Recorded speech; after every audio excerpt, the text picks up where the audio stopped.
ইনকিলাব মঞ্চের মুখপাত্র শরীফ ওসমান হাদিকে হত্যা চেষ্টা মামলায় আসামি ফয়সাল করিম মাসুদকে ভারতে পালাতে সহযোগিতার অভিযোগে গ্রেফতার আদিবাসী সিবিউন দিউ ও সঞ্জয় চিশিমের 3 দিনের রিমান্ড মঞ্জুর করেছেন আদালত। বৃহস্পতিবার ঢাকার অতিরিক্ত চিফ মেট্রোপলিটন ম্যাজিস্ট্রেট জসিতা ইসলামের আদালত এই আদেশ দেন। পরে তাকে জিজ্ঞাসাবাদের জন্য 7 দিনের রিমান্ড চেয়ে আবেদন করেন তিনি।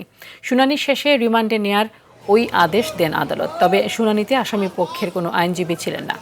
এর আগে বুধবার ময়মনসিংহের হালুরঘাট ও ধুবাউড়া থেকে গ্রেফতার করা হয় তাদের।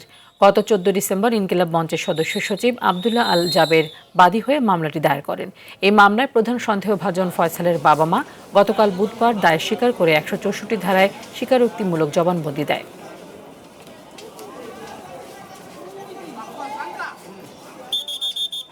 আসামি ফয়সাল করিম মাসুদকে তারা পালানোর জন্য তারা সহযোগিতা করেছে এবং এখানে যে একজন সিবিয়ন দিউ সে কিন্তু সাবেক আওয়ামী লীগ এমপি জুয়েল আরেন তার ভাগ্নে।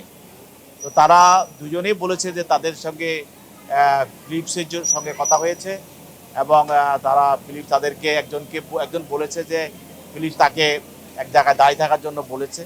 তো এইভাবে তারা ঘটনার সঙ্গে সম্পৃক্ত আছে।